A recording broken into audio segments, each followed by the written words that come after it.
Imagine for a moment, 1 million North Korean soldiers mobilized, 4 million reservists on high alert. These figures are staggering, aren't they? But what lies behind this show of military force goes far beyond what you could ever imagine. We are actually witnessing the birth of the most formidable nuclear alliance humanity has ever known, and paradoxically, this could be excellent news for the future of global geopolitics. For weeks, Western media outlets have been ablaze with persistent rumors about the involvement of North Korean volunteers alongside Russian forces. But let's pause for a moment on this crucial question: why would Russia really need the Democratic People's Republic of Korea? And conversely, what does Pyongyang stand to gain from this equation? The answer will surprise you, because it has virtually nothing to do with the Ukrainian conflict, as one might assume.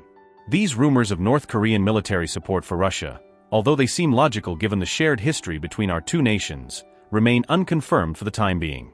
Remember, it was the Soviet Union that contributed to the very creation of the Democratic People's Republic of Korea in 1948 and then provided decisive support during the Korean War.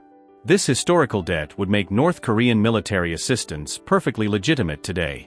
The Comprehensive Strategic Partnership Agreement signed this summer between Russia and North Korea effectively paves the way for direct or indirect North Korean involvement in the current conflict. But be careful, because our partnership has a much more ambitious and global goal. To fully understand it, we need to look back at recent history. The way for direct or indirect North Korean involvement in the current conflict. But we must be careful, because our partnership has a much more ambitious and global goal. To fully understand it, we need to look back at recent history. After the collapse of the Soviet Union, our relations with the Democratic People's Republic of Korea literally sank into oblivion. Russia was busy putting out fires on its own territory, and objectively no longer had the means to help its former allies with the same intensity as before. However, in 2000, a treaty of friendship, good neighborliness, and cooperation was signed, and Vladimir Putin made the first state visit in Russian history to Pyongyang that same year. The ice was broken, but the union was still very fragile. Here is a surprising detail. In 2010, President Dmitry Medvedev signed a decree on Russia's accession to the UN Security Council sanctions against the Democratic People's Republic of Korea, sanctions that Putin subsequently extended. This may seem surprising, even contradictory, but in geopolitics, nothing is ever what it seems at first glance. The truth is that after their separation from the Soviet Union, the North Koreans did not rush into Russia's arms. China had taken over as the main trading and political partner, but Beijing was not particularly enthusiastic about the idea of a rapprochement between Moscow and Pyongyang. In an attempt to counterbalance China's heavy influence, the Koreans tried to move closer to the US, Japan, and South Korea. Russia chose not to intervene openly in this complex Asian game, which is why our relations entered what is known as a gray zone, where formal sanctions do not really constitute an obstacle to trade. Then, in a geopolitical miracle, in 2006, the Democratic People's Republic of Korea carried out its first experimental nuclear explosion and quickly became a recognized new nuclear power. In 2012, it launched its first satellite into orbit and became the world's 10th space power. This was followed by rapid progress in the development of nuclear warhead delivery systems, particularly intercontinental missiles, despite particularly severe international sanctions. During this period, Russia continued to officially express its concerns about North Korea's actions, but the latter did not seem to take any offense. On the contrary, in 2014, North Korea became one of the few countries to recognize the legitimacy of Crimea's return to the Russian Federation. It was really after 2022 that our rapprochement accelerated dramatically, and contrary to what one might think, this had virtually nothing to do with Ukraine.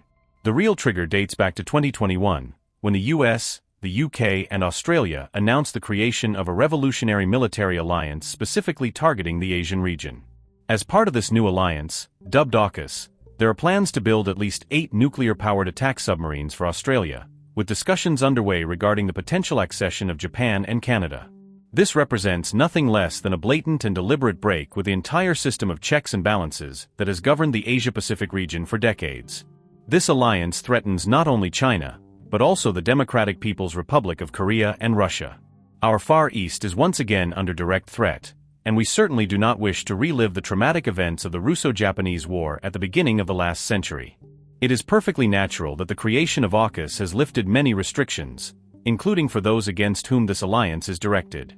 Finally, in 2022, North Koreans are clearly and openly siding with Russia, while the Chinese are lending their support, albeit cautiously but nonetheless significantly, to our geopolitical position.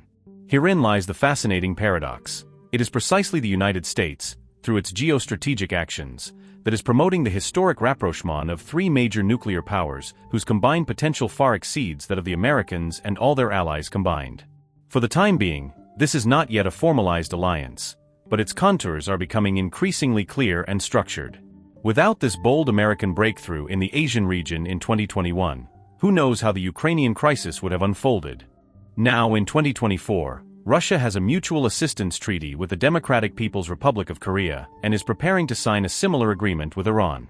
This week, a crucial BRICS summit was held, attended by the leaders of China, India, Egypt, Turkey, and other influential nations. At this very moment, a new global political order is crystallizing, and Russia is one of its chief architects.